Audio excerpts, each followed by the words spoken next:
Whew. That new G.I. Joe movie was kind of weird. Nicolas Cage was in there, and he's at a boxing fight, and there's Gary Sinise, and the G.I. Joes weren't even anywhere in this movie. They got watched the wrong movie. Well then, I guess it's time to enter the cage. We're taking a look at a 1998 film, Snake Eyes, starring Nicolas Cage, Gary Sinise, Carla Gugino, and is directed by Brian De Palma, and you can tell it. First and foremost, when looking up reviews for this, I had to put in Snake Eyes 1998 review, because if I was putting Snake Eyes review, it gave me the G.I. Joe one. And I'm getting sick of that too, man. Like, I'll put in names and then they'll give me the remake or another movie with that name, and I'm just like, no, there's too many movies with the same names. Alright? I'm just saying. So Nicolas Cage plays Rick Santoro, a corrupt detective/police officer who is thrust in the middle of this murder investigation at this boxing arena in Atlantic City. Where he was forced to solve what happened. And that's your basic story. There's twist in it that I figured out before it happened because I'm smart. That happens a lot. It's a curse. It really is. I'll figure out the twist. And I want to get to it. I'll get to it. But, so, Nicolas Cage is there. Rick Santoro. He's there for this fight between Lincoln Tyler, the reigning champ, and another competitor whose name I didn't catch. But the fight goes down, and he's there, and he meets his best friend in the whole wide world, Kevin Dunn. Not the guy with the teeth from WWE in the production truck, but Kevin Dunn. Not the actor Kevin Dunn either. Kevin Dunn is played by Gary Sinise. Funny enough, Kevin Dunn, the actor, is also in this film. He plays a reporter. Well, aspiring reporter, but in the film he is a reporter because of the story that he told. There's also a tropical storm on the outside, which plays no part in this film, really, other than to show that it's raining outside. Although it was supposed to play a part in the ending, but they cut it, where it's supposed to be a tropical storm. And it kind of plays into where Santoro says he keeps having a recurring dream where he's drowning. I think that was supposed to play into it, but it didn't. I think he was supposed to die at the end of the original version of this film. But they changed the ending. They also cut a bunch of F-words because they wanted to make it a PG-13 movie. Still got rated R, though, so they could have put the F-bombs back in, but the edits are still edited. So we get Nicolas Cage. He's there. We have this shot that's supposed to look like a one-shot, but it's not a one-shot. There's cuts to it, but it's supposed to look like one shot. It's really good. Brian De Palma did a good job, but you see the rounds. He's going around. He's talking to people. He's, talking to Luis Guzman, who's a drug dealer. He's a crooked cop, and then out comes Lincoln Tyler, and he just starts yelling, Lincoln Tyler, Lincoln Tyler, Lincoln Tyler, Lincoln Tyler. It's Nicolas Cage on Nicolas Cage mode at the beginning of this film. He meets up with his best friend Kevin Dunn, and they get ready to watch the fight. During which, Kevin notices a suspicious woman and goes to talk to her. She runs away, and he follows her, and this is when the fight gets going. Another woman shows up and tries to talk to the military official, the one who ends up getting murdered, but tries to talk to him, saying something. Cage hears her say something in passing, and then a gunshot rings off. He's shot. Another shot goes just kind of dinging her. Before which, Lincoln Tyler gets knocked out by his opponent. But when the gunshot goes off, Ricky realizes that Tyler wasn't down for the count. So he begins his investigation, says he's going to try to figure out what's going on. He goes to the security office, and he finds out that Tyler threw the fight. He was told that if he threw the fight, he would pay off all his debts. He has outstanding debts, so he was told if he threw the fight, his debts would be paid. He didn't know there was going to be a murder. We get these fantastic first-person shots.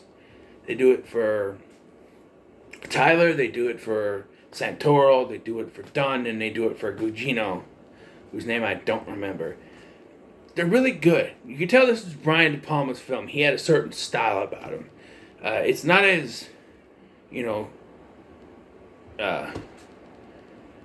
off-putting as Carrie, but it's still really good. It's kind of like between that and Mission Impossible, which came out 2 years before this. But anyway, so he starts doing an investigation. He starts to find this woman who's changed her clothes, Carla Gugino's character. And they put in this stupid plot point that she's nearsighted and can't see anything. Look, I'm nearsighted, right? I'm nearsighted. Look, I hate how they portray nearsighted people in movies. They portray us as if we can't see anything without our glasses. Look at Velma, right? I can see things. It's blurry, but I can still see you. I could tell that Nicolas Cage is standing right there. I could tell if he was standing over there. It's not blurry. It's presented as if she's fucking blind from her point of view without the glasses. That's not nearsighted. That's like, if it's that blurry, she couldn't even take her glasses off at home. It's that bad. I can go around without glasses. I end up getting a headache because you can't, like this. Plus, this eye is worse because I got hit with a Halloween axe and then a Power Ranger toy. So this one is worse, but it's back on because it feels weird.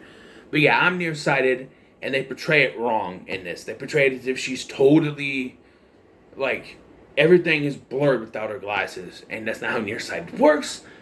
But, it's a movie, so let's just let it go. She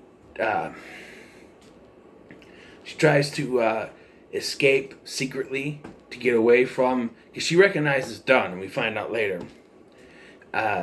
So I'm going to tell you the twist before I continue.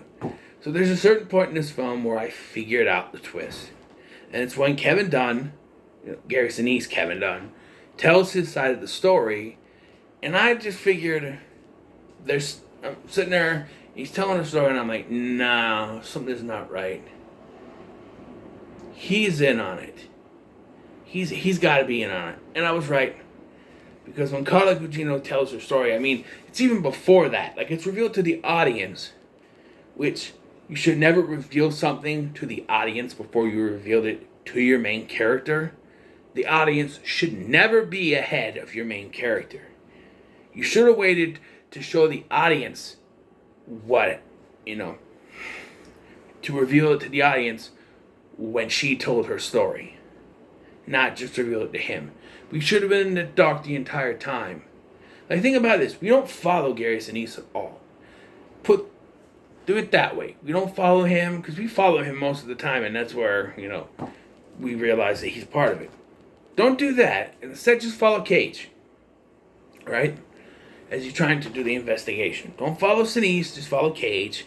And then when she tells her story, it's all the more shocking well, I figured it out. But, like, most people have been shocked when she tells the story. And it's like, wait a minute, that's not what he said.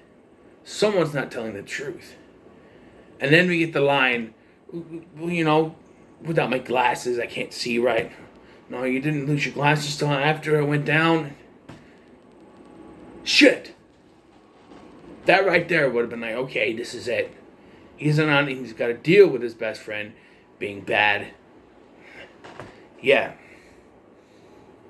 Yeah, so now he's got to deal with this. He even tries to talk Cage because he told John Hurd, he's a short role in this, but he has a good performance. He's also in on it. And it's about this weapon, something I don't really care, but it's about some kind of weapon, and she figured out that the tests were wrong and something, it went off at the exact same time that the thing went, but it didn't connect. So it exploded without the thing hitting it, I guess is what they're trying to say.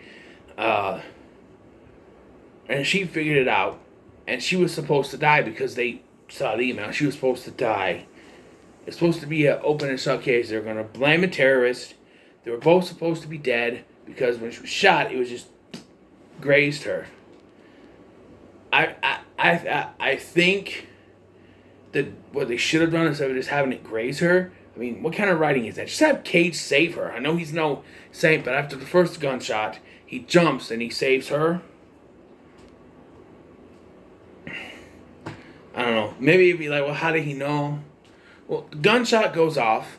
He jumps and knocks her down to save her. You hear another gunshot go off, but no one gets hit. Then they realize the second gunshot was meant for you. But I saved you.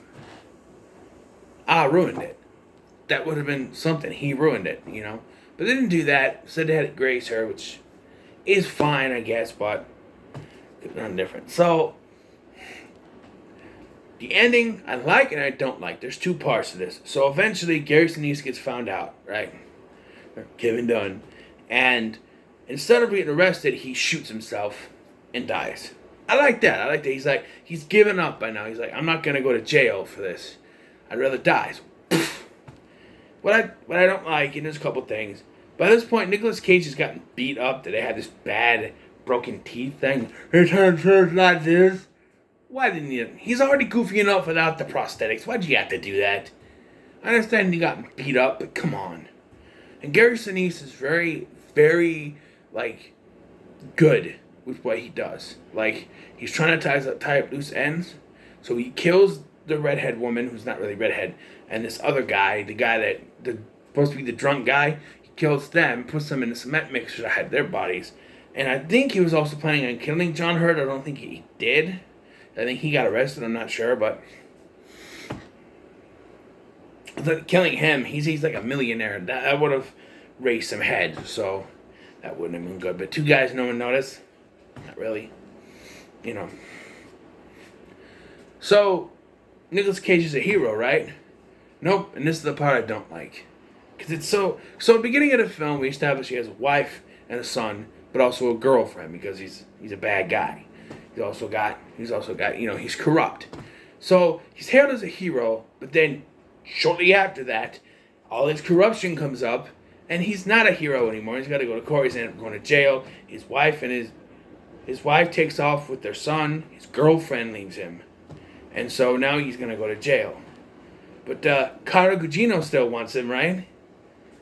I thought that was a good idea. And so, yeah, all that for nothing.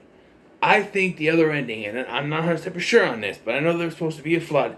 I think there's supposed to be some kind of shootout where both men would die in the flood, but Santoro would be hailed as a hero for that, and they would just dismiss it because he's dead. He's dead. Let's not worry about his criminal charges. He's dead. Let's just leave it at that. You know? But we never got that, and I don't know if that was even the ending, but I knew there was a flood involved, but I guess maybe they didn't have enough money, or they decided, nah. I don't know. As it is, this film is fine. I think it's one of the better Nicolas Cage movies, to be honest. Nicolas Cage's performance is fantastic. Gary Sinise as a villain is good. So good that I was able to figure it out before the twist was revealed. He's just so stern. John Hurt, for a small role he has, is fantastic. Cara Gugino, as always, is spectacular. I don't mention this, but the guy that she tries to take up to the room is Mr. Bitters from Big Time Rush. I always laugh when I see him in small little bit parts and movies. I'm like, hey, that's Bitters from Big Time Rush. It's always a fun little thing. I thought she was going to take his glasses, though, because he had glasses and she used to, run from him. I thought she was going to grab his glasses and run off. But they don't. And I thought the glasses thing was stupid. Why do you have to... I don't understand why movies have to create disadvantages for characters. I understand sometimes, we got a disadvantage, so it takes longer.